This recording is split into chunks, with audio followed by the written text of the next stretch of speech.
Hey everybody, my name is Oliver. I'm with USAbased, your online marketplace for American-made products. Today we're talking to Sam Kennedy, a local Illinois artisan who is making those great wood mosaics. How would you describe what you do, Sam? I'm an artist, a woodworker. I was always creative as a kid, and I had a family full of carpenters and woodworkers, so there was always tools around. I'm sure if there was paint around, I would have become a painter. But I had woodworking tools around, and I just started making things out of wood, and never stopped. And kind of found a unique little niche, making art, and I just fell in love with it, and kind of just having a good time with it. Yeah, your art looks amazing, man. So, just curious about your background. You're American? Yeah. Born and raised in Chicago, the south side of Chicago. Have Polish and German family. Kind of my family's mostly Polish, but yeah, fully American. I gotcha. I know it might be a weird question, but just from your perspective, how would you describe the? I would say you're American. You're an entrepreneur and a artist. How would you describe this spirit that drives you? Why do you do this? I would say a lot of times or things in my life we've had that have lasted a long time have always been like loved items and things. And I know kind of in modern talk or whatever, like materialism is thrown around, but I think a lot of materialism, the way I see it, is caring a lot about materials and respecting materials. And I think that's a lot of what I do with the wood, is really showing how beautiful the wood is and the true nature of it. And if I could sort of kind of capture just a little bit of the beauty of nature, maybe that's a lot of what I'm inspired by nature. If I could just capture and show a little bit of beauty to the world, I think that's sort of my goal. But yeah, I think what I make is I make my piece to last a long time. And even in everyday life, when I have something that's cheaply made or poorly designed, it frustrates me in a big way when things are not made right. And so that's why I always try to make things the best they can be, or optimize things. If I see something that's wrong, I try to make it better. You know. So I think I see that a lot of that. Maybe it's intentional, maybe it's not intentional, but a lot of that I think comes through in my art. And I try to make things the best I can. Yeah, it definitely shows. Kind of all my art starts with, even as you see the shiny, all individual pieces of wood, it always starts with big chunks. Just start with a big chunk of whatever that kind of wood is. And this is, although it sort of looks chaotic, it's sort of organized in a way. I know I have all my woods here. I have my yellow heart, maple, walnut, and kind of whatever I'm working on. And, so no matter how kind of small the piece I need, I usually kind of have a chunk or somewhere buried that I can use. And even tiny scraps you can use if I just need a couple pieces out of it. So usually it all starts with big chunks. And I have my bandsaw. Bandsaw is one of the main tools I use. That's for slicing everything down. So everything from this fence, kind of just cut it all in thin slices. And then once I have slices, kind of then all the work starts from just my one workbench that I make everything on. And then it sort of just starts with pencil drawing. So these are boxes I'm working on right now. So you have an original pencil drawing of a gludonius flower. And then I'll usually just start with pencil underneath, tracing paper, trace the piece out, tape it on the thin wood that I sliced down, and then all of it's just hand cut or machine cut, but on a scroll saw, just following a pencil line. And then everything's either fit with a sander or a file and fit together, and then you just go one piece at a time. Just one piece, fit it, next piece, fit it, and just tape everything down as you go. And so that kind of how it starts out. Just little pieces all taped together. Oh, that's interesting. And then once these are all done, kind of once the whole lid is done, you take everything up, sand it to 1500 grit so it all shines, and then glue it down. And then do any kind of final sanding. These are just kind of rough sanded just to match the wood, but that's kind of a nice layering. I try to do dark, middle tone, and then light. Even if it's not, people might not pay attention to it, I try to like to make each part of it kind of artistic or flow nicely. And that kind of box would be this. It's taped together to make it easy to make, but it'll kind of be structured like that. So, and the inside is a piece of cedar that kind of keeps the lid locked in. And then this is one of the early boxes I made, but people always seem to like them. I sell them as fast as I make them. Oh wow. And then these are the centers of boxes that will be used. Just kind of when you have these ones, a solid chunk of wood, you cut the inside out, but all that inside wood can still be used. I can make another box out of it, or I can make phone holders out of it, or you just have a whole chunk of nice usable wood. But yeah, most of my work is all done with a scroll saw and a bandsaw. A lot of it's just time spent getting really good at them. You know, I used to use an old Craftsman scroll saw that was my grandfather's. I still use it sometimes, but I upgraded. Just sourcing blades was hard for that old machine. This one's easier to work on. It's got a little more power for cutting this real hardwood. Blade change is real nice and easy. So. Right. Earlier you mentioned that you've been doing this for like 5 years as a hobby, and about a year ago you just switched to this as your full-time job. How did that happen? Like, what pushed you to finally go out on your own? Yeah, I've always been creative as a kid, and kind of throughout high school I sort of knew I wanted to use my creativity as a job. But naturally, being good with my hands, I got into the trades. And as a teenager, I was working with wood, sometimes as a hobby out in the garage. And so my dad was a carpenter, is retired now, but was a carpenter. And I kind of naturally just went into that. And it was similar, you know, using power tools, cutting stuff, using drills, all that kind of stuff. And I liked it. And then after high school, didn't really know what I wanted to do, didn't want to go to college, but there was a welding school near me, and that seemed interesting. So I went there, learned how to weld, liked it. It was really fun, but I kind of didn't really want to do it as a job. I knew it was a hard on your body, hard environments. I've interviewed a few places, didn't really find much interest, but kept working as a carpenter. And then as I was a carpenter, it was nice. The money was good. The work wasn't hard, but it was just always kind of good enough. Like, oh, this will be good enough. This will be good enough. And there was a few times I had at work where you know would talk to somebody who they're a carpenter a day, but then they have their hobbies. Oh, let me show you this, and their eyes would light up, and they would show you something cool that they do. And I kind of started doing that as making stuff out of wood, and kind of where it moved sort of into art, became a bigger hobby. I would show people at work, like, hey, look what I'm making on the side. Look what I'm making on the side. And then it kind of became when I was at work, I would just be thinking of, okay, when I get home, I'll be able to go back and work on my art.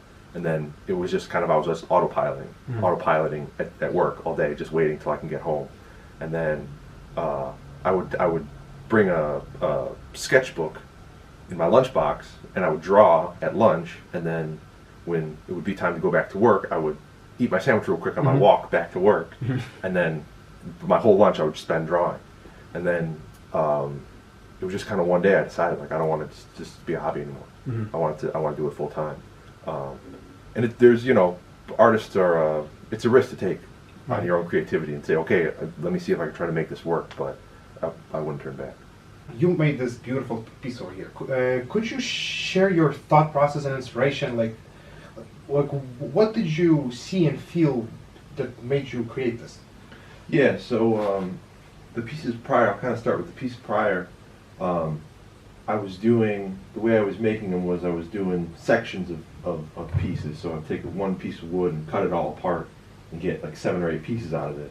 And the piece right before this, I decided, let me make each piece individually. And I knew it would take way longer to do, but I knew the piece would look infinitely better. So planning this piece, I knew I wanted to do something big and try to push myself. And so throughout the suburbs of Chicago, where there's nice houses and people with a good amount of land, there's horse stables, and they have, you know, picket style fences, and you can see that there's horses around, or equestrian stuff. And driving past those all the time, the thought was in my head kind of, wow, like horses were such a staple of travel before cars. And if you didn't have a horse, you could only really go so far as you could on foot. And now they've kind of become like a recreational thing. I thought, oh wow, that's interesting in such a short period of time. They can kind of just become so withdrawn from everyday life. And so sort of just thinking about that, and then looking up the history of horses, how people use horses. I saw war horses that were used in battle by different Native American tribes, and it was hard to sort of trace down who exactly was the first to have it and what the different paint meant. But I thought it was just kind of a cool idea or cool dynamic of using horses for battle and using horses for everyday life. And so I kind of came up with this piece. I started just with the horse and just kind of sketched it to be my interpretation of it, or just sort of make it flow in the ways I thought it would look best. And then I kind of just had the piece sitting there with just the horse face, and I just put it like in my kitchen for like a week, and just would look at it when I was cooking dinner or working on other stuff. I would just look at it and think, all right, what else do I want to do with that? What else do I want to do with that? And then one day I just thought, oh, a hand with paint, right about to paint his horse. And so through my research, it was hard to trace down the actual tribes and what they do, but there was one where there was a circle around their eyes to give them better vision. That was the idea behind it. And so I thought the dynamic between the horse and with all the yellow sort of flowing and following the curves of the horse's face, and then sort of the chaotic nature, everything's straight lines, so it's sort of order, but all the wood is going in I try to give it its most like kind of unappealing direction, where none of the wood is kind of flowing nicely, and sort of trying to tell a story with the wood itself, not so much make it, there's a horse and there's a hand, but kind of tell a story with just one color of wood, and try to attempt that, and I think I did it, and it took a long time, but it's a piece I'm definitely proud of. Yeah, this is beautiful. Yeah, thank you. So you said you're working with a woodworking shop from around here to source your materials, but do you work with any other artists? Anyone would know? Not really. I've kind of been. I as a community, you have friends that make art and naturally kind of connect that way. But I feel I'm kind of in a niche group of woodworker artists, right? I'm even in the beginning of calling myself an artist. So yeah, but I have welding friends that are really creative, and I think a lot of places you go, you find people that are amazingly creative, no matter what they do. They could be a garbage man or people that you meet them and they have a regular job, and then on the side they sing, and it's like, oh my God, you're amazingly creative. So creative people are all around. Maybe if they're not doing art as a full time. And like with my own family, my family is full of musicians. Everybody's so talented. My mom is cooking, she makes amazing food. That's kind of her art. My dad is always writing songs. My brother is a musician. My uncle is a doctor, but he's an artist. My cousins are artists. So it's all kind of interspersed through my family. I'm kind of one of the first ones to, or at least now in my generation, to kind of do it full time. I had a great uncle that was an accomplished artist. Norbert Zarnowski. He exhibited at the Chicago Art Institute back in the 30s. And growing up, we always had watercolor paintings in our house. And that was maybe a cool thing of family, because there's a lot of heirlooms you have where it'd be, somebody's old rocking chair, grandma's old cabinet, but there was always a painting with Norbert Zarnowski. And it was kind of like, who's Norbert? This is he painted something. It was sort of a legacy that I think is interesting, that your art can outlive you, where generations, my grandchildren or great-grandchildren, can have a piece of art saying, wow, what is this, and so you kind of live on in that kind of way. I think that's kind of That's cool. amazing. Yeah. Outside of family, do you have any inspirations? Who you have anyone you want to call out that's like, hey, I saw this piece of art and it rocked my world, something like that? I don't know. It's sort of strange. I think I'm mainly inspired by music. It's kind of maybe a different kind of approach to it. I've never really been really interested in artists. I think there's parts of like Van Gogh's life that are inspiring, or Monet that's inspiring, but a lot of my I would say like creative inspiration comes from music. And like Jimi Hendrix is my favorite guitarist of all time. I love Jimi Hendrix, and those few interviews I had with him, the way he thought, I thought is just so interesting. So yeah, I would say music and musicians mainly inspire me the most. I listen to music all day long. I love music. That's, I would say, maybe my most consumed art is music. But I play music a little bit. I like music, but wood is that's my art. Right. I'm inspired by music, but I speak through the wood. And And what would your aspirations be for, like, let's say, near, midterm, long-term future? Yeah, I kind of just want to see how far this goes, you know, just getting better every day. Each piece I want to get better, but I always love people seeing my art, you know, so the more people that can see it, the better. It's kind of one of my short-term goals, getting into galleries. I think that's the next sort of logical step, along with doing art shows. Art shows are always just so much fun. To just have people see your art, you know. And then doing commissions is kind of what I guess short-term is commission, long-term into galleries, and then just taking it how far as it goes. So for what you just said, I'm assuming commissions is your like main income right now. Yeah. Right. What do you do to just a part of, like, you know, shows and galleries trying to get into? You've been at the Chicago Artisan Market last week, so you're doing that. Like, do you promote yourself online in any way?